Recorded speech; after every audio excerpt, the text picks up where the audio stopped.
Hari ini Sabtu 28 September 2024 kami ucapkan selamat datang dalam acara Maulid Nabi 1446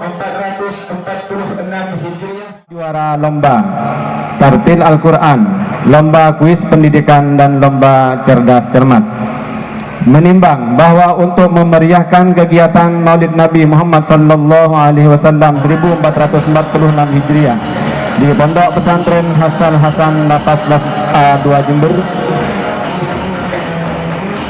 maka pengurus wilayah Ikatan Alumni Santri Sidogiri bekerja sama dengan Lembaga Amil Zakat Sidogiri mengadakan beberapa lomba yang dilaksanakan mulai tanggal 7, 13 dan 18 September. Alhamdulillahil musta'an alladzi ja'alana fi ma'hadil Islam hasan hasan bilafaz al-mustawa tsani Jember Jawi Asy-Syarqiyyah. Wassalatu wassalam ala sayyidina wa maulana Muhammadin asyrafil anam wa ajwadil insan. Qala Allah kitabihil karim, a'udzu billahi minasy syaithanir rajim. Bismillahirrahmanirrahim. Laqad ja'akum rasulun min anfusikum azizun 'alaihi ma 'anittum harisun 'alaikum bil mu'minina raufur rahim. Sadaqallahul 'azim wa sadaqa rasuluhun nabiyyul karim wa nahnu 'ala dzalika minasy syahidin. Para alim ulama, para habaib, para guru serta orang tua kami, utamanya Bapak Hasan Basri, Kalapas kelas 2A Jember, juga selaku pembina program P5 dan Pondok Pesantren Hasan Hasan, Bapak KPLP, Kasih Binadik, Kantip dan Giatja, dan seluruh jajaran petugas lapas kelas 2A Jember yang kami hormati. Tokoh agama, aparatur pemerintah, dan para guru, khususnya Kiai Haji Ali Ubaidillah, Kiai Ghafir Sodiaz, Kiai Muhid Arfa'i, dan para masyaikh Sidogiri, pengurus PW IASS Jember yang kami tahu ini, perwakilan Kemenag Jember yang hadir, seluruh dewan guru, pengurus program P5, para santri Hasan Hasan yang kami muliakan, dan para hadirin hadirat warga binaan Lapas kelas 2A Jember yang kami cinta sayangi.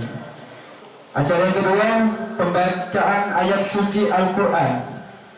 Yang ketiga, yaitu sambutan-sambutan. Acara yang keempat, penampilan perwakilan santri dalam program eksekutor ekstra sekolah kultum dan orator Pondok Pesantren Hasan Hasan.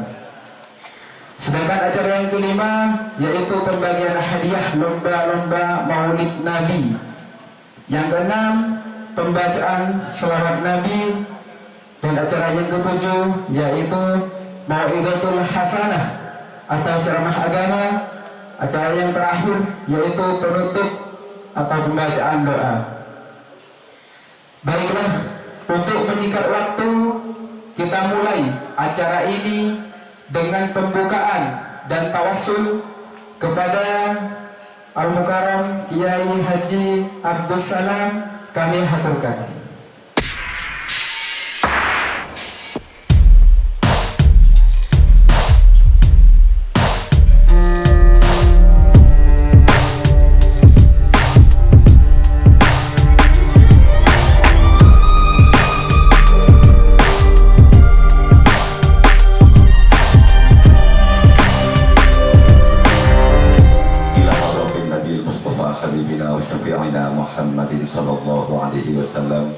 وعلى آله وأزواجه وذرياته شأن الله لهم الفاتحة. لقد كان لكم في رسول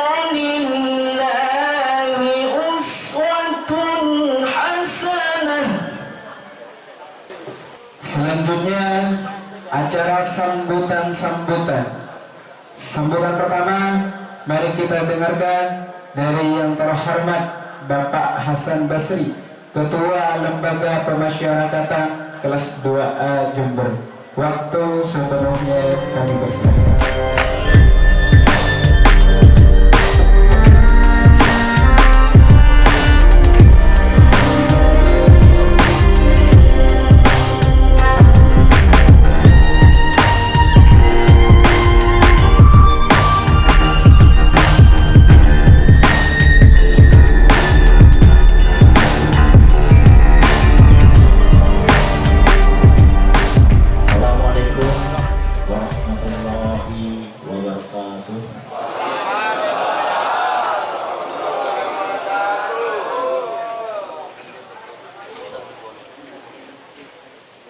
Yang terhormat dan sama-sama kita muliakan Bapak Kiai Haji Darobin Haji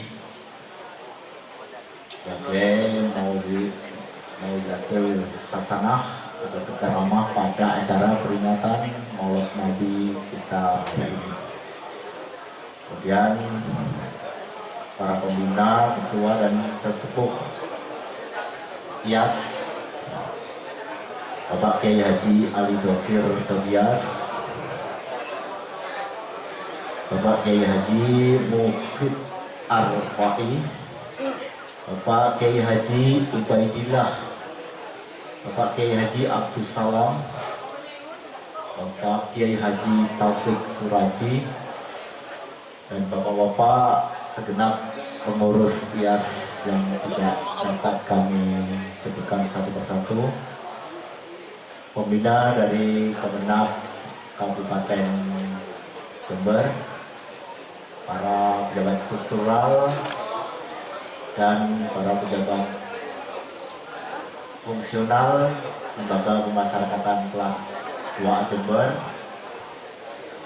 santriwan dan santriwati Pondok Pesantren Hasal Hasan Lembaga Pemasyarakatan kelas 2A Jember, yang mudah-mudahan senantiasa dilimpahkan rahmat oleh Allah Subhanahu wa taala. Alhamdulillahirabbil alamin. Wa bihi nasta'inu ala umuri dunya wa din. Wassalatu wassalamu ala asyrofil anbiya'i wal mursalin wa ala alihi wa sahbihi ajma'in, amma ba'du.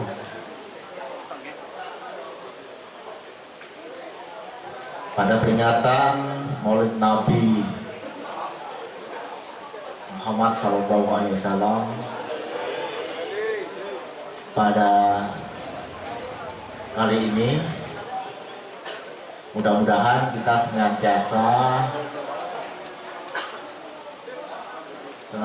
mendapatkan rahmat Allah SWT.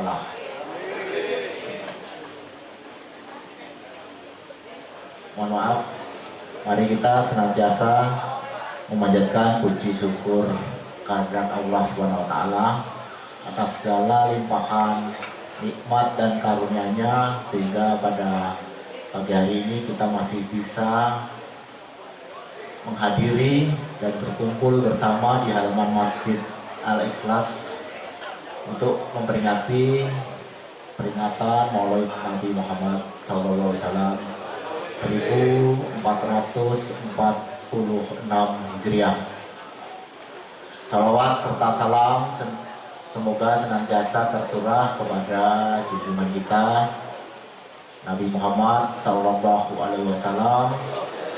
beserta keluarganya, para sahabatnya, dan para pengikutnya hingga akhir zaman nanti.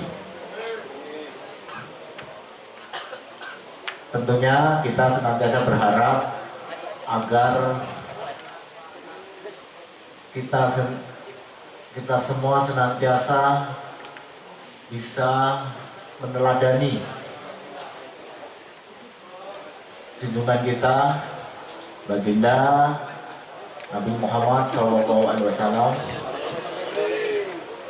dan mudah-mudahan kita senantiasa juga akan mendapatkan syafaatnya di yaumil akhir nanti.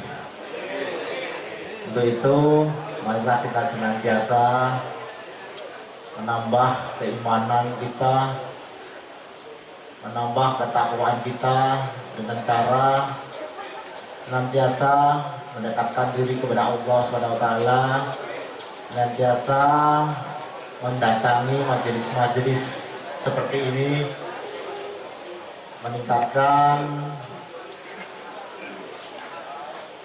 pengetahuan kita, keilmuan kita tentang agama Islam. Dan saya berharap untuk kita semua, mudah-mudahan apa yang kita laksanakan pada pagi hari ini senantiasa mendapatkan ridho oleh Allah Subhanahu wa taala, dan kita semua senantiasa dijadikan oleh Allah menjadi umatnya yang senantiasa mendapatkan rahmat, dan semoga kita semua akan diakhirkan di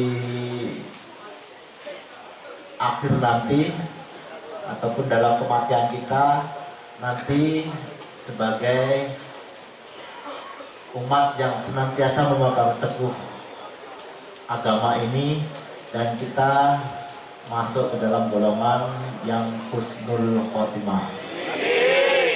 Mungkin demikian saja yang dapat kami sampaikan, kurang lebihnya mohon maaf. Dan kami akhiri, wabillahi wal hidayah, wassalamualaikum warahmatullahi wabarakatuh.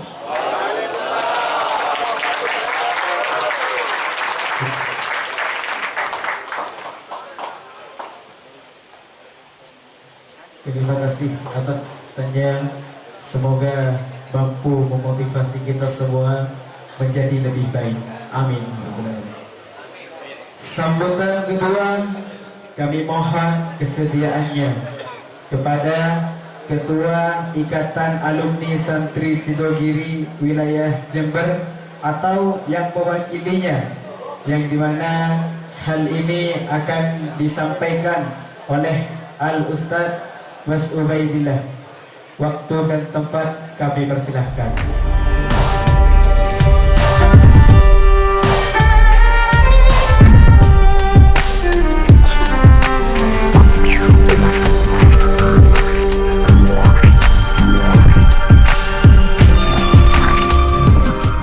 Assalamualaikum warahmatullahi wabarakatuh.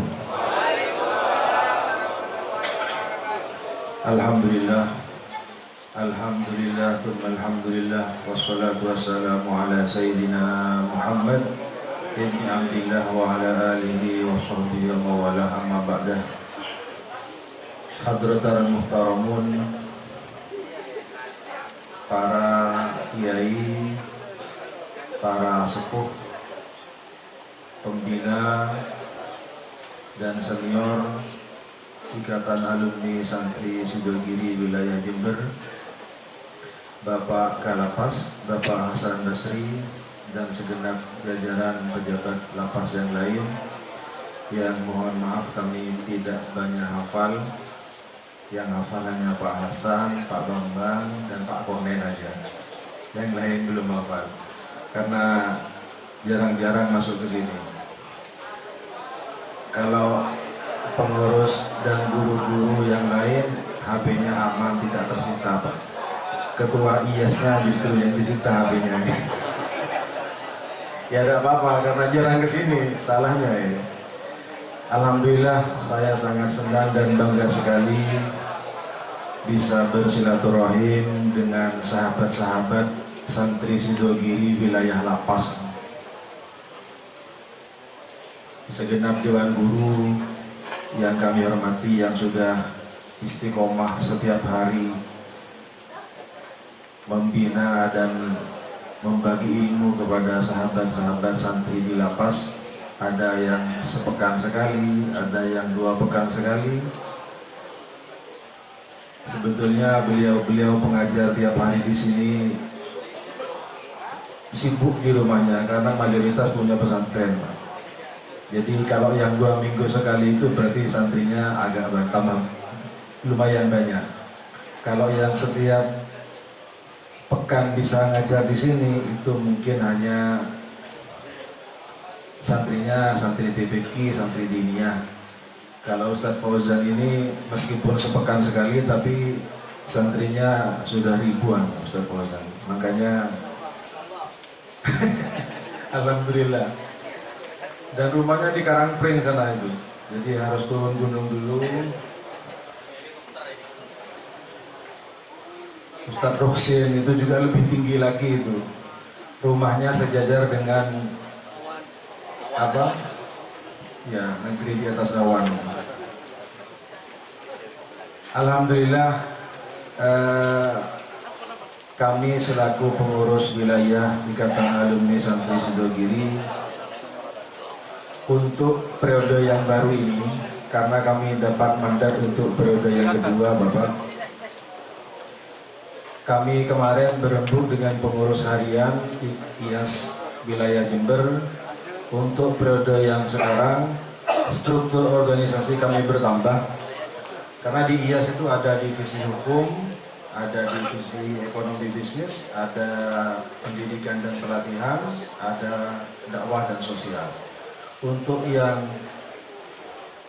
bergerak di bidang pendidikan dan pelatihan itu yang ngurusi di lapas ini. Dan salah satu UPT tambahan baru itu ada nanti UPT Madrasah Binaan Lapas. Jadi ada yang menangani khusus untuk madrasah di lapas ini. Sementara ini IAS hanya mempunyai madrasah binaan, beberapa madrasah yang ada di pelosok-pelosok untuk menjadi ranting resmi dari Sidogiri. Semoga dan mudah-mudahan ke depan Madrasah Miftahul Ulum Pondok Pesantren Hasal Hasan di lapas ini ke depan menjadi ranting resmi Sidogiri. Sehingga bila mana lulus dari madrasah sini bisa langsung nyantri di Sidogiri. Tidak usah tes lagi sudah, karena guru-gurunya sama. Jadi dan mungkin barokah doanya lebih apa namanya, lebih banter ya daripada yang madrasah binaan biasa. Dan kami lupa tidak menyapa perwakilan dari Kemenak. Mungkin ada yang hadir, mohon maaf. Semoga kita terus bisa bekerja sama di madrasah binaan di lapas ini, sehingga kita sama-sama menjadi sama-sama punya tabungan pahala, karena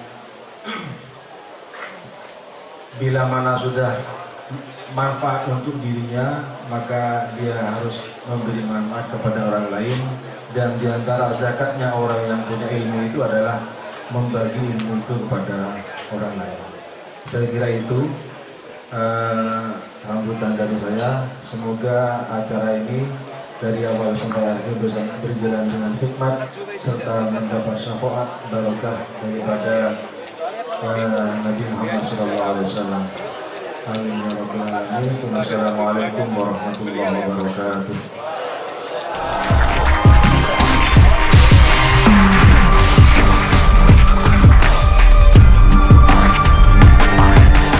Kami ucapkan terima kasih kepada keluarga besar Ikatan Alumni Santri Sidogiri atas sambutannya. Semoga menjadi penerang bagi hati kami dan menjadikan penyemangat bagi kita semua. Amin.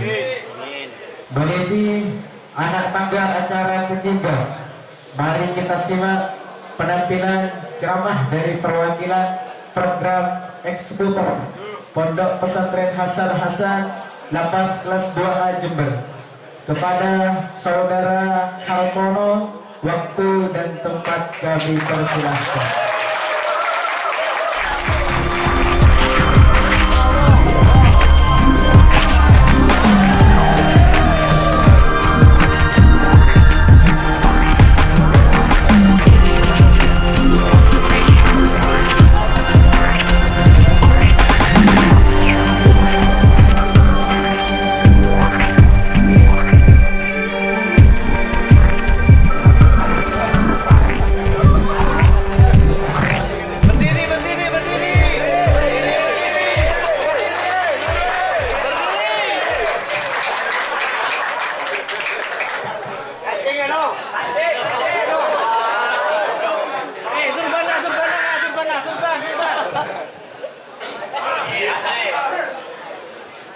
Assalamualaikum warahmatullahi wabarakatuh.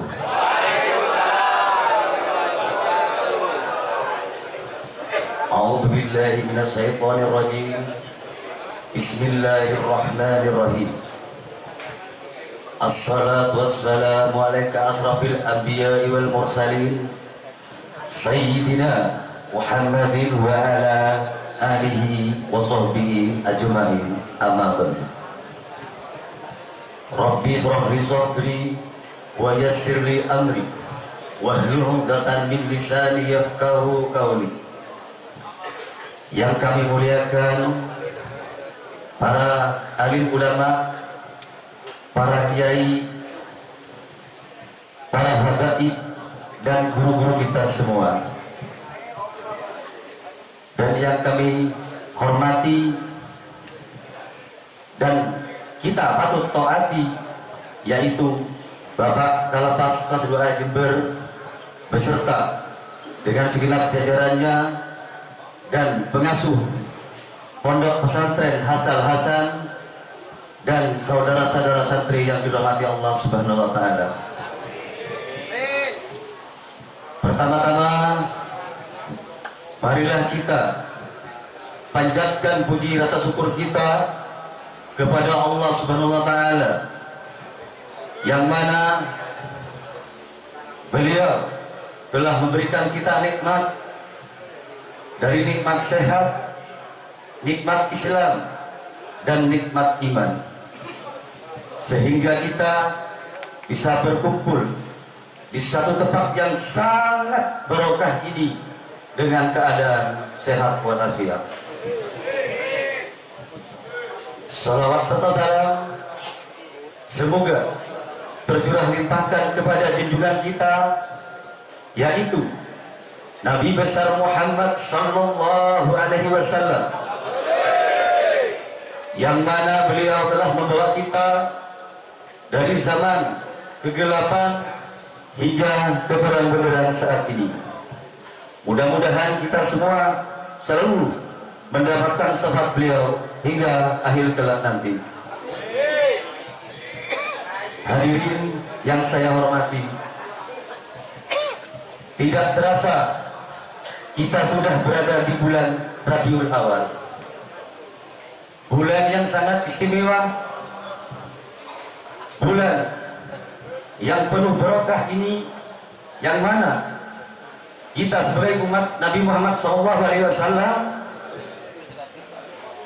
kita selalu menanti-nantikan dan kita berupaya untuk merayakan dalam kelahirannya Nabi Muhammad SAW. Beliau adalah utusan Allah kepada seluruh umat Islam. Beliau membawa agama Islam.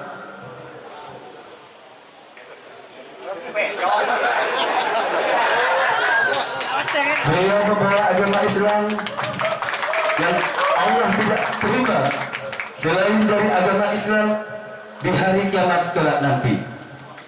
Allahumma shalli ala Muhammad. Alhamdulillah, para hadirin yang saya hormati, beliau adalah sangat sabar, sangat jujur, dan sifat-sifatnya dan yang perlu kita teladani, yang perlu kita tiru dengan akhlak-akhlak beliau, dengan sifat-sifat beliau, yang mana Nabi bersabda, qala Rasulullah sallallahu alaihi wasallam, innama buistu liutama makarimal akhlak, yang artinya sesungguhnya saya diutus untuk menyempurnakan akhlak. Dengan akhlak beliau, dengan sifat-sifat beliau yang patut kita tiru dan patut kita jalankan. Kita sebagai umat Nabi Muhammad SAW kita tidak lepas dan kita tidak henti-hentinya untuk meniru segala sifat-sifat beliau yang sangat mulia. Dan Nabi bersabda, "Qul haqqu walau kana murra." Yang artinya, katakanlah yang hak atau yang benar, walaupun itu sakit. Rasulullah mencontohkan kepada kita agar senantiasa berkata jujur dalam kehidupan sehari-hari, meskipun dengan berkata jujur kita tidak dapat keuntungan di dunia, tetapi kita diharuskan berkata jujur. Dan janganlah kita berkata dusta atau berbohong, karena berkata dusta atau bohong itulah termasuk golongan orang yang munafik. Alhamdulillah, mudah-mudahan kita tidak termasuk ke golongan orang-orang yang munafik. Amin, amin, ya rabbal alamin. Mungkin itu saja yang bisa saya sampaikan. Kurang lebihnya saya mohon maaf yang tiada batasnya. Alhamdulillah, ini saya ada pertanyaan untuk saudara-saudara seperjuangan yang ada di lapas ini. Insya Allah nanti bagi yang bisa menjawab angkat tangan. Ya, ada sedikit lah. Mungkin kalau dinilai dengan harganya tidak berapa, tapi dengan keikhlasannya, dengan kesemangatannya kita sebagai santri yang dirahmati Allah Subhanahu wa taala. Pertanyaannya memang mudah. Insya Allah ini sering kita dipelajari setiap hari dengan beliau menyampaikan. Makanya kalau kita ada kesempatan dengan apa yang disampaikan oleh guru-guru kita jangan sampai meleraikan. Kita gunakan kesempatan itu untuk kita. Pertanyaannya Allahumma shalli ala Muhammad. Allahumma shalli ala Muhammad. Alhamdulillah. Pertanyaannya yang bisa tolong diangkat tangannya.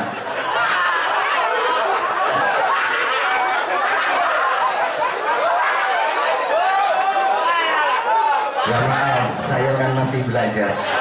Tapi alhamdulillah, saya tetap bisa belajar.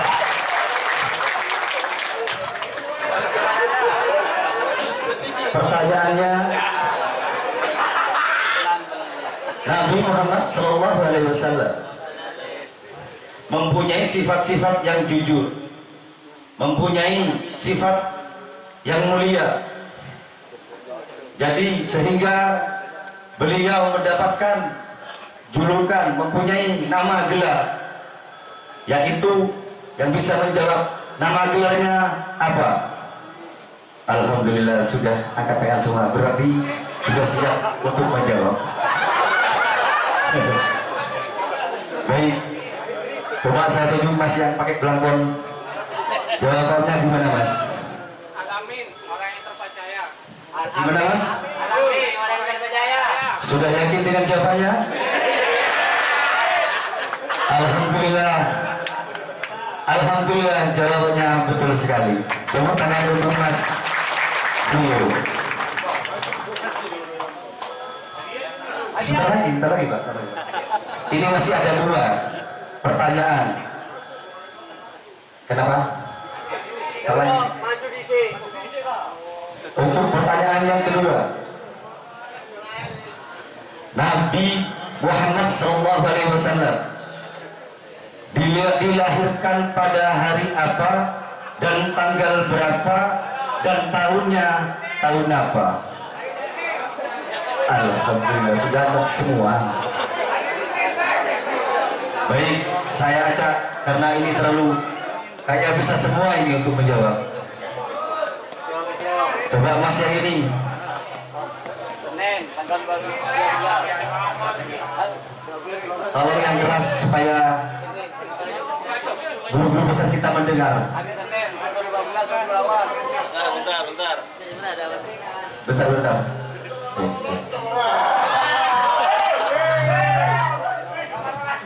Hari Senin, tanggal 12 Rabiul Awal, tahun gajah. Bagaimana guru besar kita? Alhamdulillah jawabnya betul sekali. Baik. Pertanyaan yang terakhir dan mudah-mudahan ini bermanfaat buat teman-teman kita. Pertanyaan yang terakhir, siapa yang mengasuh beliau baginda kita, yaitu Nabi besar Muhammad Sallallahu Alaihi Wasallam? Bagaimana? Pertanyaannya, siapa yang mengasuh beliau Nabi besar Muhammad Sallallahu Alaihi Wasallam?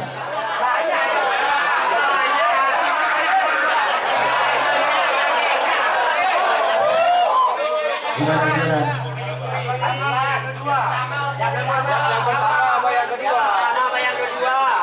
Yang pertama.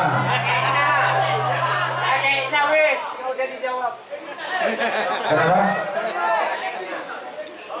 Namanya? Coba yang di pojok sana, barangkali ada yang bisa.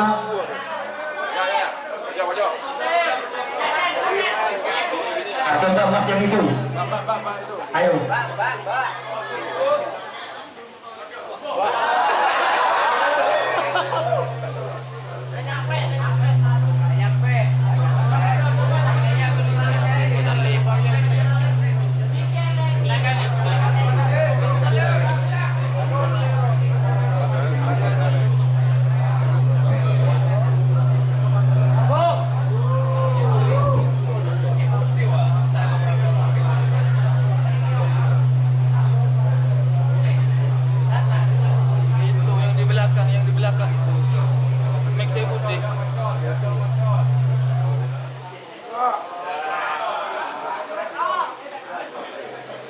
Baik.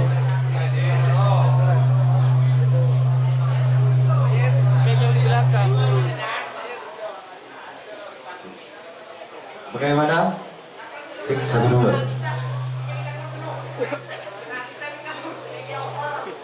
Bagaimana? Taruh ya. Cek 1 2. 2.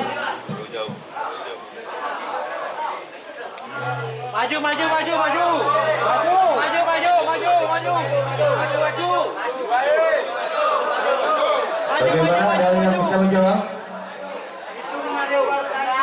Alhamdulillah. Coba jawabannya.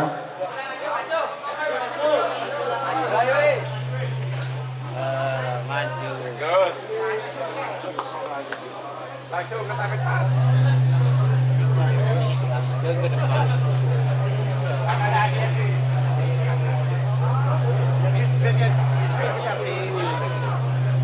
Yang belakang ada sawarnya di belakang.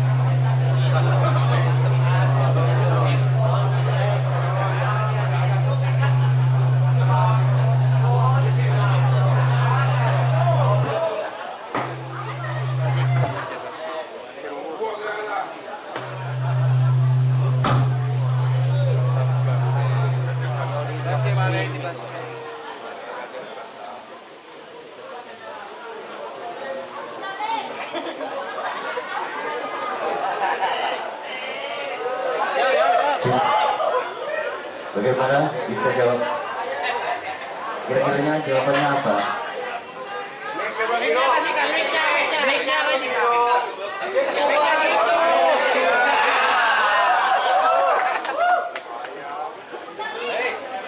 Tangannya Abdul Muthalib.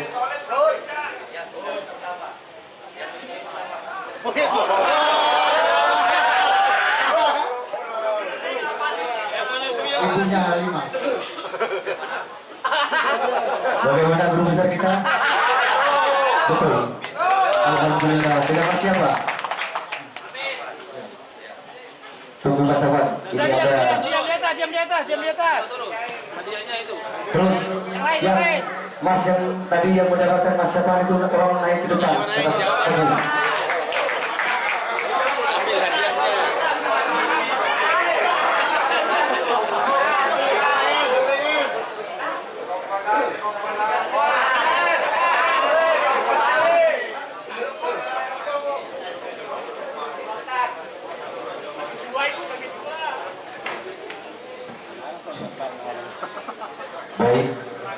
mohon dari alumni IAS untuk berbagi hadiah. Tolong waktu dan tempat kami persilakan.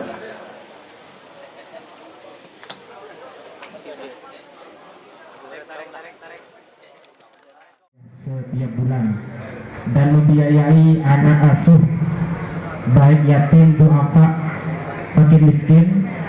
Ini alhamdulillah di wilayah Jember bisa memberikan bantuan langsung kepada anak asuh yang ada di pesantren maupun pendidikan sebanyak 25 anak yatim dan duafa. Nah, ini mudah-mudahan semuanya ini diberkahi oleh Allah Subhanahu wa taala. Amin amin ya rabbal alamin. Dan banyak hal-hal terkait program mungkin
yang kami hormati pengasuh pondok pesantren As-Salafiyah Al-Imam Hasan Al-Basri dan segenap jajaran di bawahnya, sesepuh alumni pondok pesantren studi Kiai Haji Ali Taufik Sokoas, Kiai Abdus Salam dan yang lain, segenap pengurus Ikatan Alumni Pondok Pesantren Studi, khusus pada Ketua PWSS Jember Ustaz Ubaidillah Abdullah Aziz dan segenap jajaran di bawahnya, para saudara-saudaraku sekalian, santri Pondok Pesantren As-Salafiyah yang dimuliakan oleh Allah, dan segenap warga binaan lapas kelas 2A Jember. Alhamdulillah kita bisa bersama-sama tes menghadiri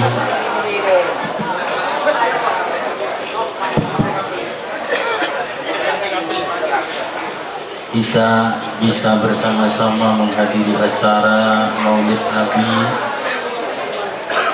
yang dilaksanakan di Pondok Pesantren As-Salafiyah ini.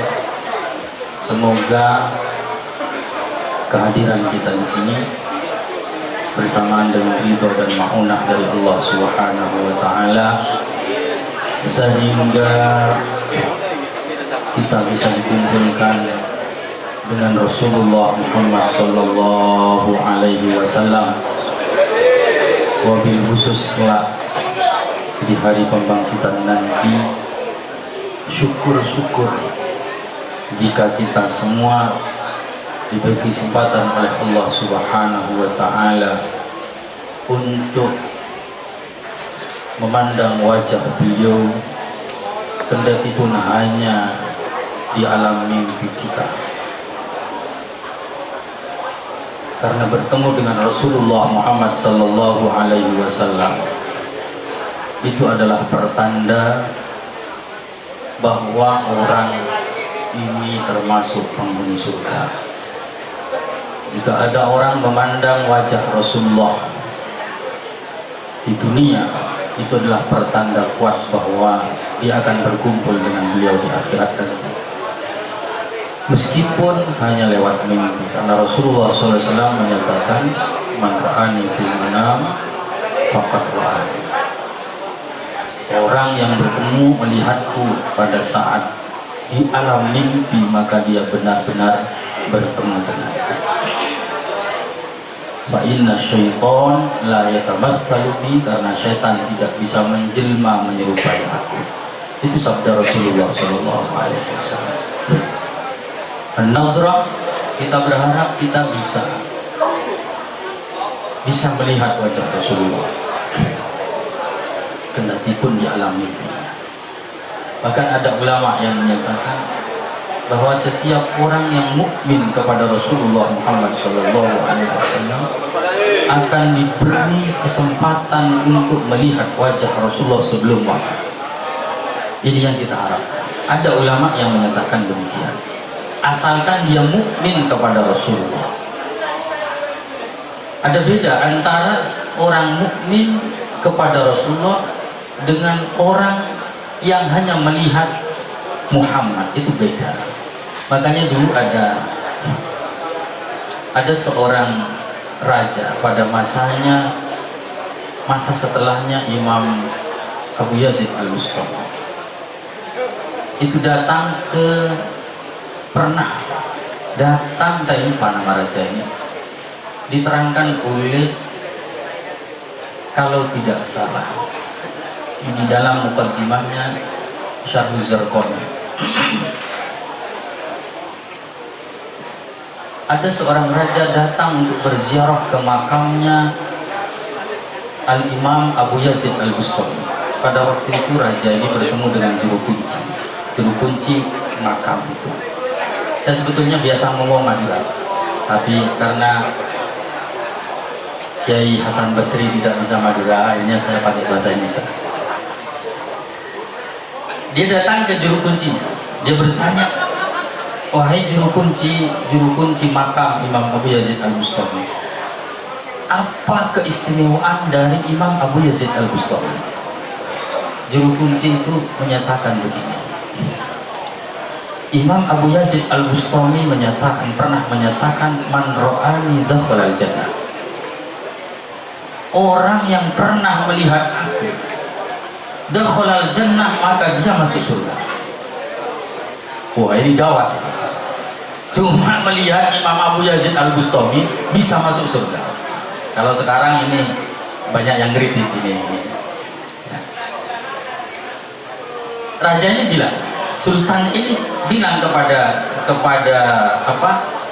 juru kunci makam, kok bisa? Orang melihat Rasulullah saja tidak mesti masuk surga. Orang melihat Rasulullah itu loh tidak mesti masuk surga. Kok melihat Abu Yazid Al-Bustami itu bisa masuk surga? Ini gimana logikanya? Tidak masuk ini logikanya. Katanya juru kunci ini, kalau orang melihat Rasulullah ya pasti dia masuk surga. Kalau orang melihat Rasulullah dia pasti masuk surga. Lu nyatanya kan banyak yang kafir pada masa Rasulullah. Abu Lahab pamannya sendiri, Abu Jahal, dan abu-abu yang lain. Itu kan banyak yang kafir, jelas-jelas masuk neraka kan. Nas dalam Al-Quran, tabbat yada abi lahabi wa tab. Padahal itu bertemu dengan Rasulullah berapa kali. Apa jawab juru kunci? Imam Abu Yazid Al-Bustami pernah menyatakan, orang yang pernah melihat Rasulullah tapi dia tidak masuk surga sebetulnya tidak melihat Rasulullah. Ma ra'a Rasulullah walakin ra'a yatima Abi Thalib. Yang dia lihat bukan Rasulullah, tapi yang dia lihat adalah anak yatim yang diasuh oleh Abu Thalib. Kalau orang itu melihat Rasulullah, dia pasti masuk surga. Karena apa? Melihat Rasulullah artinya dia melihat dalam kondisi dia meyakini bahwa beliau adalah Rasulullah. Pasti masuk surga, itu jaminan. Karena itulah dalam sebuah riwayat hadis ini banyak perawinya, meskipun dalam tingkat sahih kesahihannya tidak sahih, tapi banyak perawinya. Di antaranya diriwayatkan oleh Abu Nu'aim Al-Asbihani dalam Hilyatul Awliya juga Ad-Dailami dalam Musnadul Firdaus, juga diriwayatkan oleh Ibnu Asakir dalam Tarikh Al-Mashhur. Ada sebuah riwayat hadis di mana Rasulullah SAW menyatakan, wailun thumma wail liman hurrima nadhra wajh, atau liman hurrima nadhra hadzal wajh. Celaka, celaka. Bahkan dalam salah satu riwayat dikatakan, Rasulullah menyatakan celaka, kemudian celaka sampai 3 kali. Rasulullah menyatakan liman hurrima nadhara hadzal wajh, celaka untuk orang yang terhalang dan tidak melihat wajah ini, maksudnya wajah Rasulullah. Hal itu disampaikan oleh Rasulullah SAW dalam konteks ketika Sayyidah Aisyah radhiyallahu anha sedang menjahit bajunya Rasulullah. Jadi kalau di dalam Islam, pekerjaan yang paling mulia untuk perempuan itu jadi penjahit di dalam Islam. Kenapa? Karena dia akan bekerja di rumahnya, tidak butuh keluar rumah, dia kerja di rumahnya. Sayyidah Fatimah itu penjahit. Sayyidah Fatimah itu kerjanya jahit. Jahit kan siapa? Jahit bajunya sahabat-sahabat Rasulullah. Dapat ongkos, iya, memang kerja Sayyidah Fatimah. Jadi ibu-ibu itu pekerjaan terbaik itu adalah jadi penjahit, karena tidak butuh keluar rumah. Jadi tetap bisa ngrumat di rumahnya, tetap bisa ngrumat anaknya, tetap bisa bersih-bersih rumah. Itu pekerjaan terbaik. Ada yang menyatakan demikian. Karena itulah dipilih oleh Sayyidah Fatimah sebagai pekerjaan terbaik. Sayyidah Aisyah ini pernah menjahit baju Rasulullah. Ini jarumnya itu hasil minjem. Sayyidah Aisyah tidak punya jarum, beliau itu minjem kepada Hafsah binti Rawaha, bukan Hafsah saingannya ya. Ada Hafsah yang menjadi saingannya Sayyidah Aisyah, Hafsah binti Umar namanya. Itu adalah madu itu.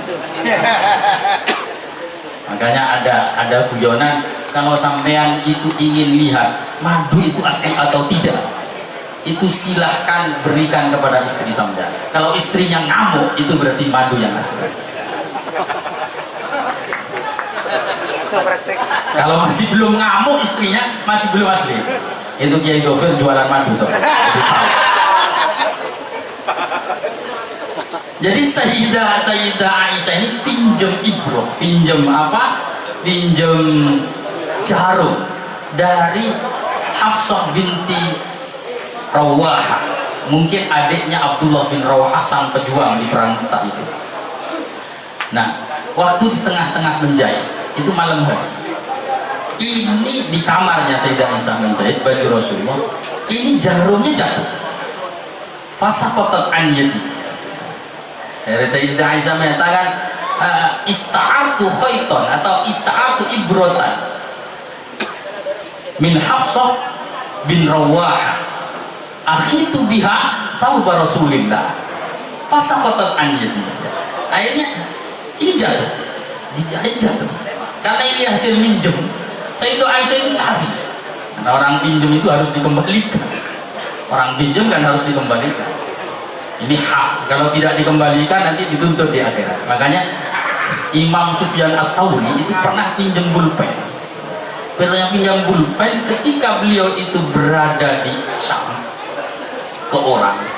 Kemudian beliau kembali ke Irak atau kemana. Itu lupa pulpennya tidak dikembalikan.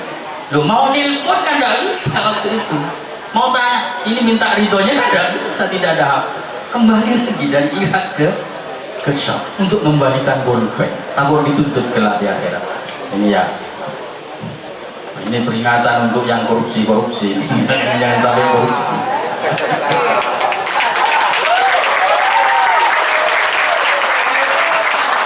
Takut dituntut di akhirat. Nah, Sayyidah Aisyah cari di kamar itu tidak ketemu karena gelap.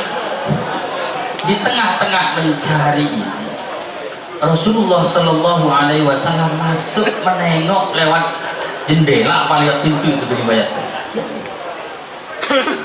Ketika itu kamarnya Sayyidah Aisyah langsung terang benderang, dan Sayyidah Aisyah berhasil menemukan jarum yang dicari-cari. Fadhahikat, Sayyidah Aisyah tertawa ketika melihat jarum itu. Rasulullah bertanya, lima dhahikti, kenapa kamu tertawa? Sayyidah Aisyah menceritakan, Rasulullah, saya tadi cari-cari jarum tidak ketemu. Setelah sampean masuk kamar ini jadi terang benderang, akhirnya jarum itu kelihatan, makanya saya ketawa. Maka apa sabda Rasulullah? Rasulullah Shallallahu Alaihi Wasallam menyatakan, wailun thumma wailun liman hurrima nadhara hadzal wajh. Celaka kalau ada orang tidak melihat wajahku atau terhalang dari melihat wajahku. Karena apa? Wajah Rasulullah itu sangat terang. Anta syamsun, anta badrun, anta nurun, fauqa nuri. Selalu Rasulullah itu disifati dengan terang benderang. Syamsun, badrun, matahari, purnama, nurun, fauqa nur, cahaya di atas cahaya. Sirajun munir, di dalam Al-Quran, lentera yang sangat benderang. Itu Rasulullah, sangat benderang.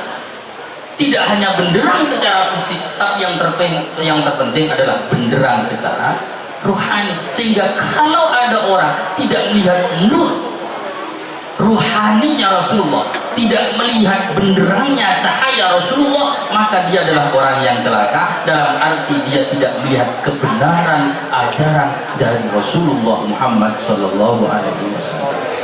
Karena apa? Karena kebenaran agama yang dibawa oleh Rasulullah, kebenaran agama ini, kebenaran agama Islam itu lebih benderang dari cahaya apapun. Itu bagi orang yang mau berpikir. Kita bersama dengan Santri Lapas, kita belajar tentang bagaimana kebenaran agama Islam. Saya kalau ngajar biasanya berupaya menerangkan, saya tidak pakai kitab ngajar karena tidak ketemu kitabnya. Jadi kalau ngajar ke sini, ini saya jadwalnya apa, pokoknya kitab yang dipegang oleh teman-teman saya kadang ngajarnya ya bersama dengan Ustadz yang sangat lucu banget ini ya, mungkin ya, Ustadz Solih ya. Lucu banget Ustadz Solihuddin ini. Saya baru tahu kalau beliau lucu. Saya tahunya kalau beliau itu lucu juga ngomong. Saya tahunya wajahnya lucu sejak dulu. Tapi kalau ngomongnya lucu itu saya tidak tahu. Kalau ngajar sama beliau lucu banget. Jadi sering saya ngajar ya sama. Kadang sama-sama pakai mic, yang di sana pakai mic, sini pakai mic. Kebetulan yang dimakna sama. Saya makna ternyata yang dibaca sama. Akhirnya ini tidak baca, cuma bilang wal kafiru lan kafir tiap.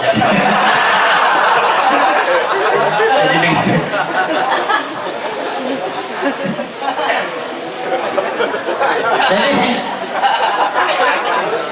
mohon maaf kepada teman-teman, saya memang datang tidak bawa kitab, soalnya saya juga tidak tahu. Akhirnya ya saya terangkan. Biasanya saya terangkan bagaimana kita memahami kebenaran agama Islam. Karena terus terang, meskipun ini anak-anak madrasah, tapi nalarnya sudah jalan semua di sini Pak.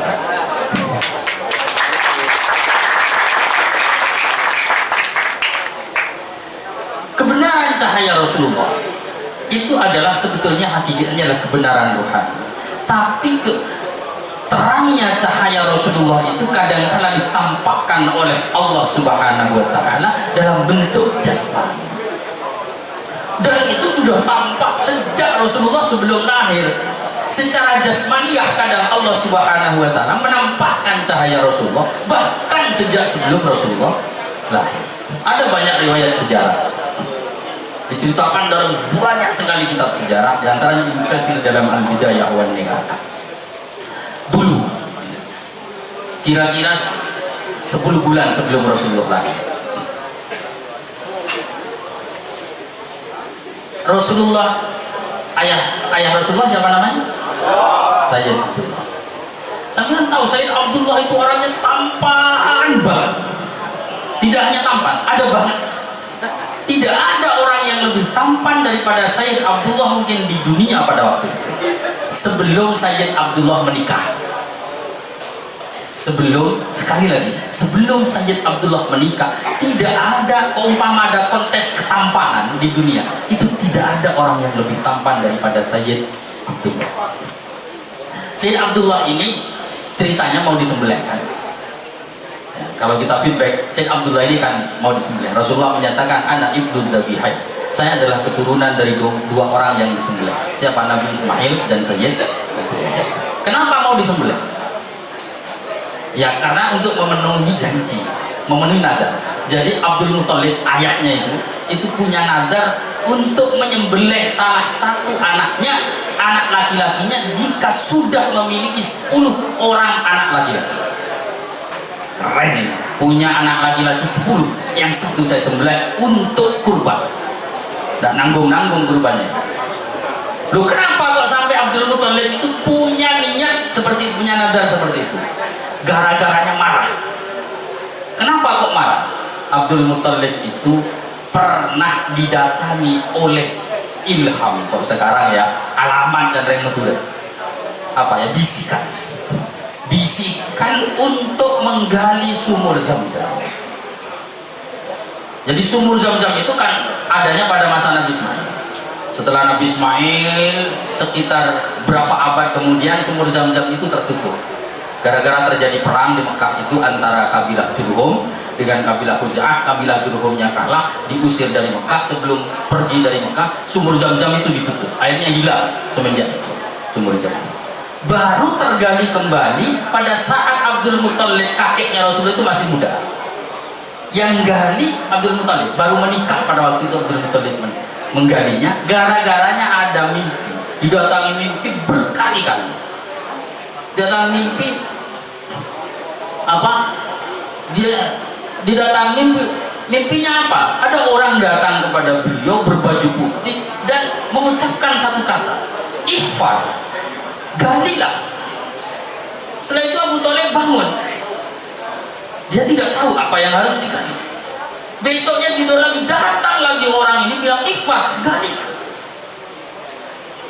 Abu Thalib bangun bingung, tidak ada perintah apa yang mau digali. Akhirnya besoknya datang lagi mimpi ini bilang ikhfar, galilah. Akhirnya Abu Thalib bertanya, tidak bangun. Abu Thalib bertanya, maaf, apa yang akan aku gali?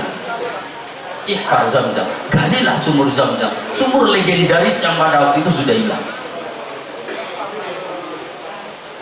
Akhirnya Abu Thalib bertanya, Abdul Muthalib bertanya, aina mau di mana tempatnya?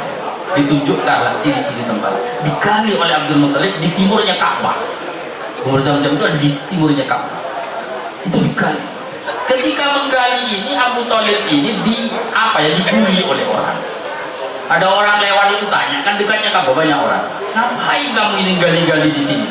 Kok kayak orang kurang kerjaan? Ini saya mau menggali sumur Zam-Zam. Diketawai. Apa kamu ini sudah gila? Sumur Zam-Zam itu sudah ribuan tahun yang lalu. Kamu mau menggali itu di mana? Ini tanah padang pasir, tanah pegunungan. Enggak, saya dapat mimpi apa?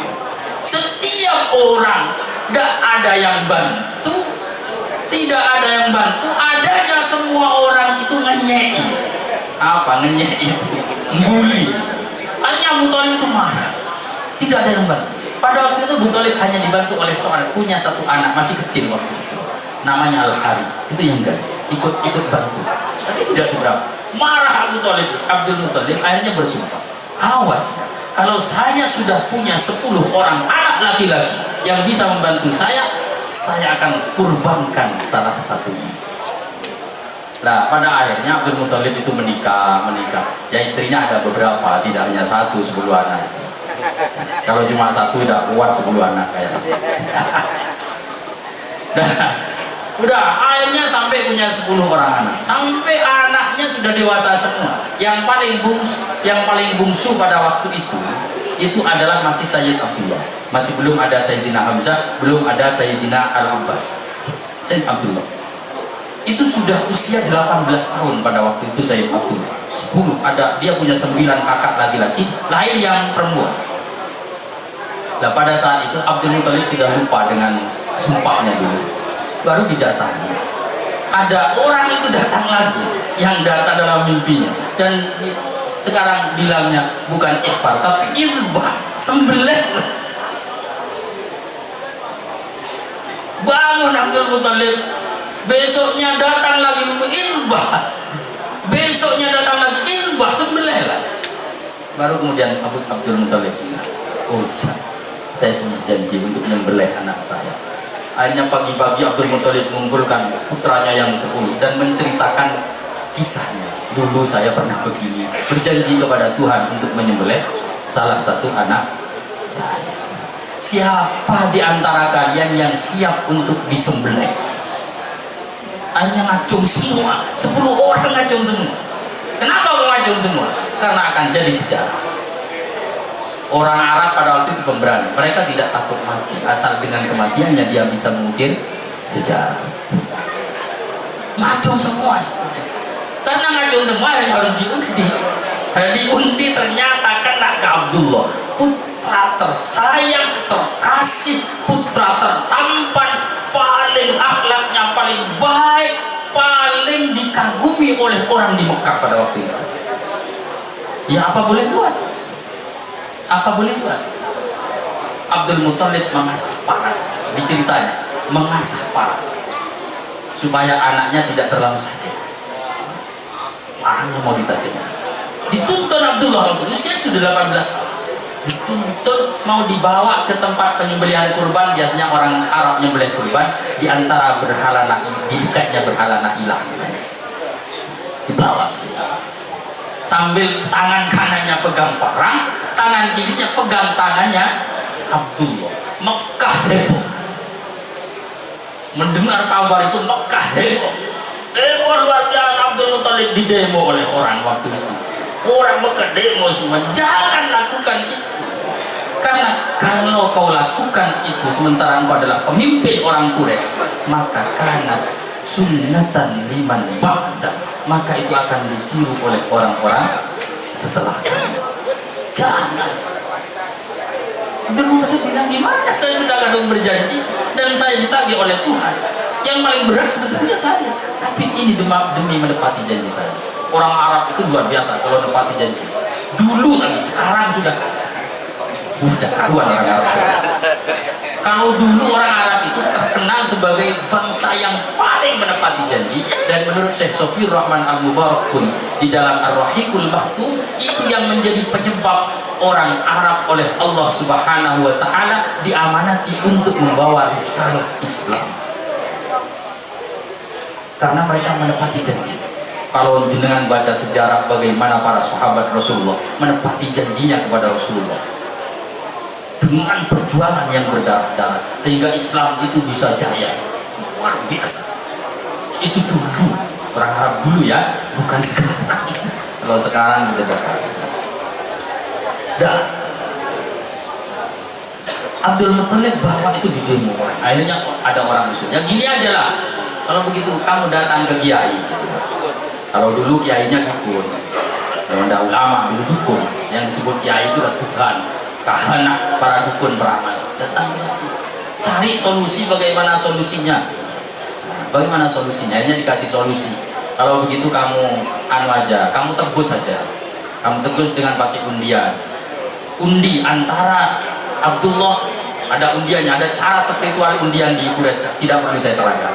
Nah, undi antara Abdullah dengan 10 ekor unta.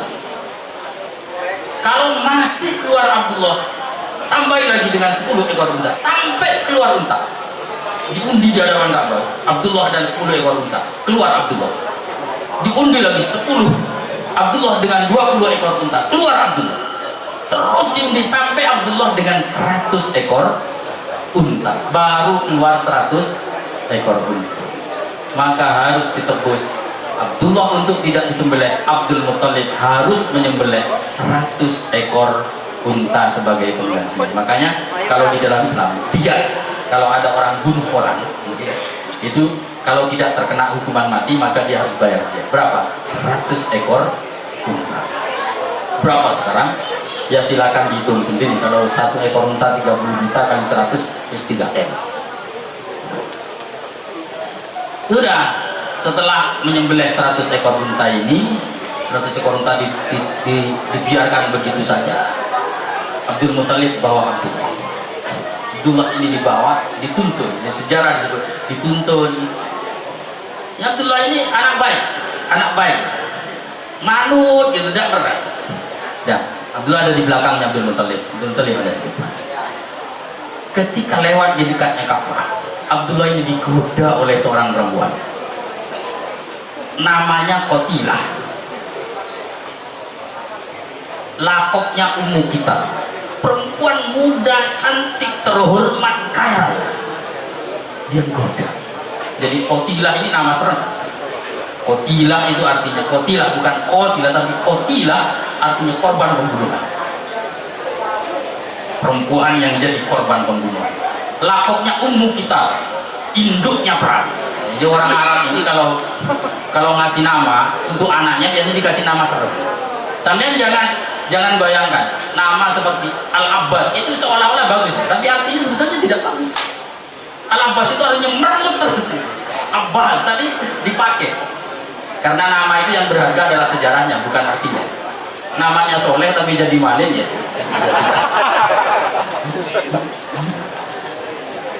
Ya kan lebih berharga sejarahnya daripada sekedar arti nama. Al-Abbas itu namanya merengut tapi sejarahnya manis, berseri-seri. Ya ini dipakai oleh orang seolah-olah itu nama dengan arti yang baik. Padahal artinya ya biasa-biasa mau. Udah. Jadi Qatilah. Jadi memang orang Arab kalau ngasih nama anaknya dikasih nama yang serem, bukan nama yang lebay-lebay gitu. Sekarang orang kan sukanya namanya lebay-lebay sekarang. Termasuk yang serem Pak Bambang. Ini besar ini namanya. Apa artinya Bambang itu Pak? Tidak tahu kan artinya apa.